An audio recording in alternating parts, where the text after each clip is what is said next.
Welcome back to all the viewers. आज हम लोग देखेंगे अपना नेक्स्ट टॉपिक जो है हमारा है वो है इलास्टिसिटी ऑफ डिमांड। इससे पहले हम लोगों ने डिमांड तक का पूरा चैप्टर कंप्लीट कर लिया है, जो कि है आपका इंट्रोडक्शन हमने पढ़ लिया था, फिर कंज्यूमर इक्विलिब्रियम पढ़ लिया था, इंडिफरेंस कर्व एनालिसिस पढ़ लिया था, डिमांड चैप्टर को पूरी तरीके से पढ़ लिया था। अब ये हमारा नेक्स्ट चैप्टर जो है वो है इलास्टिसिटी ऑफ डिमांड। अब आज हम लोग इलास्टिसिटी ऑफ डिमांड वाला जो चैप्टर है इसको पढ़ेंगे और इसमें देखेंगे कि क्या क्या चीज़ें होते हैं। तो सबसे पहली बात तो हम जान लेते हैं कि इसका मीनिंग ही क्या होता है। सबसे पहले तो हमको मीनिंग ही जानना जरूरी है कि मीनिंग क्या होता है इलास्टिसिटी ऑफ डिमांड का। तो इलास्टिसिटी ऑफ डिमांड क्या होता है? तो ये होता है it is the degree of responsiveness to the change into the quantity demanded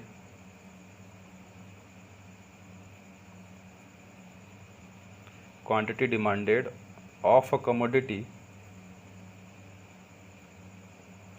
को हम लोग अदरवाइज गुड्स भी बोलते हैं, due to change in its price और price of its related goods, RG लिख देता हूँ, एंड इनकम ऑफ कंज्यूमर।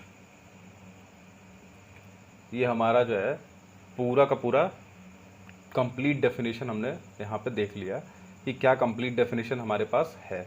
तो सबसे पहली बात है, कंप्लीट डेफिनेशन के हिसाब से इलास्टिसिटी ऑफ डिमांड का मतलब होता है ये डिग्री ऑफ रिस्पॉन्सिवनेस है। ये कुछ डिग्रीज होती हैं जो बताती हैं कि क्या ताल्लुक है किसके बीच में, तो क्वांटिटी डिमांडेड के बीच में और जो भी चीज़ें हैं, यानी क्वांटिटी डिमांडेड प्राइस के बढ़ने की वजह से, प्राइस ऑफ रिलेटेड गुड्स के बढ़ने की वजह से और इनकम ऑफ कंज्यूमर बढ़ने की वजह से इलास्टिसिटी ऑफ डिमांड में कौन सा कितने डिग्री का चेंजेस आते हैं या कैसे आते हैं, वो सारा हमको यहाँ पे देखना है। होता क्या है कि हमने ये तो पढ़ा है कि प्राइस बढ़ता है तो डिमांड कम होता है, ये तो हमने देख लिया है, पढ़ लिया है, लेकिन कितना? अगर मैंने कहा 10% प्राइस अगर बढ़ रही हो तो डिमांड हमारा कितना परसेंट फॉल हो रहा हो, तो उसका कोई एस्टिमेट होगा ना भाई। डिमांड हमारा हो सकता है 20% हो रहा हो सकता है 5% हो रहा हो, तो कुछ भी हो सकता है। तो यहाँ पे हम देखेंगे कि अगर डिमांड ऐसा कुछ होता है, यानी जो चेंजेस आ रहे हैं वो चेंजेस अगर इस तरीके के कोई भी चेंजेस हैं तो उसको हम क्या नाम देंगे या उसको हम क्या बोलेंगे, तो वो सारा कुछ हमारा जो है आज के टॉपिक इलास्टिसिटी ऑफ डिमांड के अंदर ही पढ़ा जाता है। अभी हम देख लेते हैं कि इसकी कुछ टाइप्स हैं, उन टाइप्स के बारे में थोड़ा सा डिस्कस कर लेते हैं कि what are the types of elasticity of demand. तो कुछ टाइम में हम लोग इसको देख लेते हैं। ये है हमारा टाइप्स ऑफ ईओडी। ईओडी का मतलब इलास्टिसिटी ऑफ डिमांड। तो इसके मेजरली जो है 3 टाइप्स हैं, जिसमें आपका पहला जो है वो होता है आपका price elasticity of demand, price EOD यानी इलास्टिसिटी ऑफ डिमांड। दूसरा होता है आपका income EOD, income elasticity of demand. और तीसरा होता है cross CORSS, cross elasticity of demand. ये 3 हमारे पास इलास्टिसिटी ऑफ डिमांड अवेलेबल हैं। पहला आपका हो गया प्राइस, दूसरा हो गया आपका इनकम और तीसरा हो गया आपका क्रॉस। तो ये 3 टाइप के हमारे पास अवेलेबल हैं। अब हम एक एक करके सबको देख लेते हैं कि क्या क्या होते हैं। छोटा ही देखेंगे लेकिन सबको देख लेते हैं एक एक करके कि क्या क्या ये चीज़ें होती हैं। सबसे पहला बात हमारे पास है price elasticity of demand, PEOD। जो डेफिनेशन अभी हमने ऊपर पढ़ा है सेम उसी डेफिनेशन को अगर हम कैरी फॉरवर्ड करेंगे तो हमारा ये चीज़, इसका भी डेफिनेशन हमारा क्लियर हो जाएगा। तो हम देख लेते हैं कैसे होता है। तो यहाँ हमने ऊपर पढ़ा है ना कि it is the degree of responsiveness, यानी यहाँ तक आप पूरा लाइन लिखेंगे, it is the degree of responsiveness to the change into the quantity demanded, quantity demanded QD तक आप लिखेंगे, ऑफ अ कमोडिटी। एक ही डेफिनेशन से सारा डेफिनेशन हम लोग यहाँ पे पढ़ लेंगे, ये सबसे अलग चीज़ है जो मैं आपको बता रहा हूँ यहाँ पे। तो of a commodity due to change in its price. अब यहाँ पे देखिए सोचने वाली बात यह है कि नाम ही इसका है प्राइस इलास्टिसिटी ऑफ डिमांड, तो यहाँ हमने केवल चेंज किसका दिखाया है, केवल और केवल प्राइस का दिखाया है। यानी जब क्वांटिटी डिमांडेड में चेंज आ रहा हो केवल उसके प्राइस में चेंज आने की वजह से, तो वैसे टाइप के डिमांड को हम लोग बोलते हैं price elasticity of demand. Simple भाषा में ये कहलाता है। अब इसके बाद इसका कुछ फॉर्मूला है, तो वो देख लेते हैं हम लोग। तो इसको लिखेंगे ईडी, या फिर इसको ईपी भी कहीं कहीं लिखा जाता है, प्राइस इलास्टिसिटी ऑफ डिमांड या elasticity of demand is equal to percentage change in quantity demanded upon percentage change in price. यानी इसको हम यूनिट्स में मेजर करते हैं और इसको रुपीस में। तो ये हमारा हो गया फॉर्मूला तैयार। ये फॉर्मूला क्या हो गया, तो ईडी इज इक्वल टू और EP is equal to percentage change in quantity demanded upon percentage change in price. यानी कितना परसेंट चेंज आया है क्वांटिटी डिमांड में उसके प्राइस के रेस्पेक्ट में, उसका जो निकलेगा आंसर आएगा उसको हम डिग्री में कन्वर्ट करके देखेंगे कौन सा इलास्टिसिटी ऑफ डिमांड हमारा यहाँ पे हो रहा है। अब उसके बाद हम बात करते हैं, हमारा प्राइस इलास्टिसिटी ऑफ डिमांड तो क्लियर हो गया कि प्राइस इलास्टिसिटी ऑफ डिमांड क्या होता है। तो ये एक डिग्री ऑफ रिस्पॉन्सिवनेस होता है। वही सेम डेफिनेशन जो ऊपर में हमने पढ़ा, सेम डेफिनेशन वही है। यहाँ मैंने बताया ना, it is the degree of responsiveness to the change in to the quantity demanded यहाँ तक of a commodity due to change in its price. यानी नीचे में केवल प्राइस में चेंज आने की वजह से, केवल प्राइस में लेना है। बाकी जो उसके आगे लिखा हुआ था ऊपर के डेफिनेशन में, उसको हम यहाँ कंसिडर नहीं करेंगे, वो हमारे दूसरे के लिए हो जाएगा। अब देखते हैं नेक्स्ट जो है हमारा, तो नेक्स्ट हमारा जो है उसके ऊपर फोकस करते हैं। दूसरा हमारा जो है यहाँ पे, दूसरा हमारा प्राइस इलास्टिसिटी ऑफ डिमांड के बाद हमारा है income elasticity of demand, IEOD।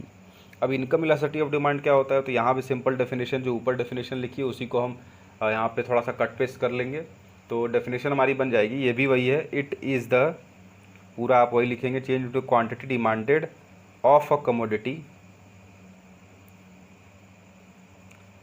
Due to change in the income of consumer.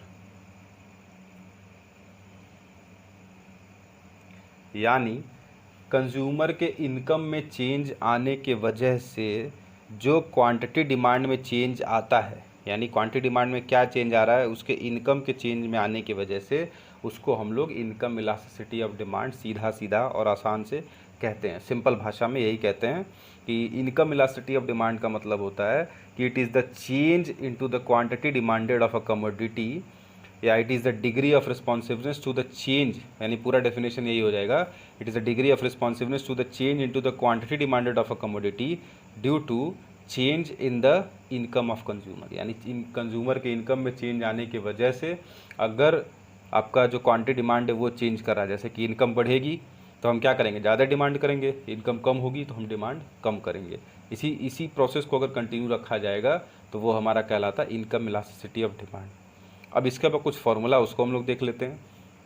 तो यहाँ इनकम को हम लोग हमेशा इकोनॉमिक्स में वाई से डिनोट करते हैं, तो यहाँ हम लिख देंगे EY इज इक्वल टू, यहाँ हो जाएगा percentage change in quantity demanded, यहाँ यूनिट्स में, अपॉन परसेंटेज चेंज इन, अब वहाँ प्राइस लिए थे क्योंकि वो प्राइस इलास्टिसिटी ऑफ डिमांड था, तो यहाँ इनकम इलास्टिसिटी ऑफ डिमांड है तो यहाँ पे हम लेंगे इनकम, जो कि होगा रुपीज़ में मेजर होगा। तो ये हमारा हो गया फॉर्मूला इसका भी तैयार। ठीक, अब इसके कुछ टाइप्स होते हैं, पॉजिटिव नेगेटिव ये सब होते हैं, तो वो आप उतना डिटेल में हम नहीं देखेंगे अभी, वो तब देखेंगे जब हमको एक एक करके देखना होगा तब। अभी केवल हम टाइप्स को थोड़ा थोड़ा सा ही पढ़ रहे हैं, तो इसलिए हम इतना डिटेल में नहीं जाने वाले।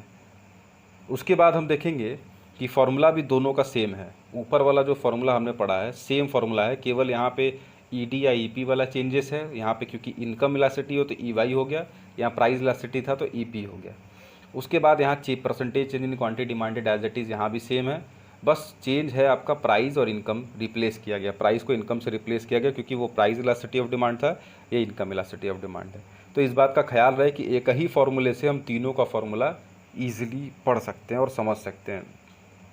अब हम देखते हैं हमारा आखिरी जो है वो है आपका क्रॉस इलास्टिसिटी ऑफ डिमांड, तो उसके बारे में भी देख लेते हैं वो क्या होता है। तो तीसरा हमने यहाँ लिख दिया, तो तीसरा हमारा हो जाएगा, यहाँ पे हो जाएगा CEOD, यानी हो गया क्रॉस इलास्टिसिटी ऑफ डिमांड। अब ये क्या होता है ये देख लेते हैं। यहाँ भी सेम डेफिनेशन मैंने जैसे बताया है वही सेम डेफिनेशन आप कॉपी करेंगे। It is the degree of responsiveness to the change into the quantity demanded of a commodity due to change in price of its RG. RG का मतलब रिलेटेड गुड्स, यानी उसका रिलेटेड गुड्स में price में change आने की वजह से अगर कोई भी चेंज आता है तो वो आपका कहलाएगा क्रॉस इलास्टिसिटी ऑफ डिमांड।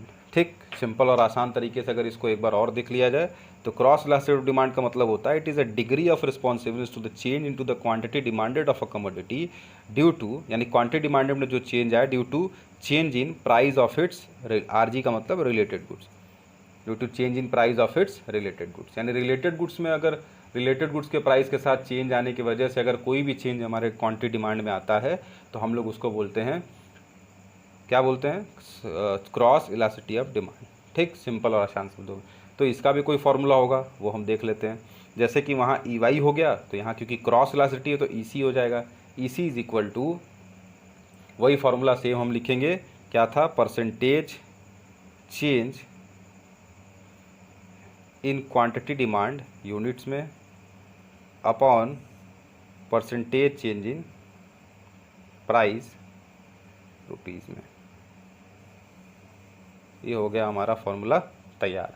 क्या है, तो भाई percentage change in quantity demanded units में upon percentage change in price rupees में। जैसा कि ऊपर वाला भी है, तीनों मैंने बताया ना, तीनों एक ही फॉर्मूले से आपका क्लियर हो जाएगा। अगर आप एक डेफिनेशन और एक फार्मूला भी याद कर लेते हो तो तीनों आपका उसी से बन जाएगा, जैसा कि मैंने इस वीडियो में समझाया है। तो ये हो गया आपका इसके लिए। अब इसका एक फार्मूला और भी आता है जो कहीं कहीं लिखा रहता है, तो हम उसको भी थोड़ा सा देख लेते हैं। इसका और वाला फार्मूला जो है वो क्या है। तो और में जो इसका लिखा जाता है फार्मूला वो होता है, इसी में ऑब्लिक करके लिख लेते हैं, उसको हम लोग लिखते हैं percentage change in quantity demanded of X commodity, क्योंकि यहाँ रिलेटेड गुड्स से तो दो कमोडिटीज़ इन्वॉल्व होंगी, upon percentage change in price of Y commodity. यानी ये इसका फॉर्मूला अलग से ये निकल जाएगा कि जो परसेंटेज चेंज इन कमोडिटी हुआ है एक्स का और वाई का, क्योंकि रिलेटेड गुड्स जैसा कि हमने डिमांड में बताया था और समझा था कि रिलेटेड गुड्स दो प्रकार के होते हैं। एक तो आपका सब्स्टिट्यूट गुड्स होता है, कॉम्प्लीमेंट्री गुड्स होता है। तो किसी को एक्स ले लेंगे, किसी को वाई ले लेंगे, और उसके बेसिस पे हम देख लेंगे कि हमारे चेंजेस क्या और किस हिसाब से हो रहे हैं, तो वो हमारा इसमें रिफ्लेक्ट करेगा। तो इस वीडियो में हम लोगों ने बस इतना ही देखना है कि इलास्टिसिटी ऑफ डिमांड क्या है और types of elasticity of demand क्या है। नेक्स्ट वीडियो में हम लोग देखेंगे कि types of price elasticity of demand क्या है। जैसे कि अभी types of elasticity of demand में हमने पढ़ा प्राइस, इनकम और क्रॉस। तो नेक्स्ट वीडियो जो रहेगा उसमें हम लोग देखेंगे कि प्राइस इलास्टिसिटी ऑफ डिमांड कितने होते हैं। जैसे 5 टाइप्स के होते हैं, elastic, in elastic, unitary elastic, perfectly elastic और परफेक्टली इन इलास्टिक। तो उन पाँचों के बारे में हम लोग नेक्स्ट वीडियो जो रहेगा उसमें हम लोग उसके बारे में देखेंगे। So thank you for watching this video.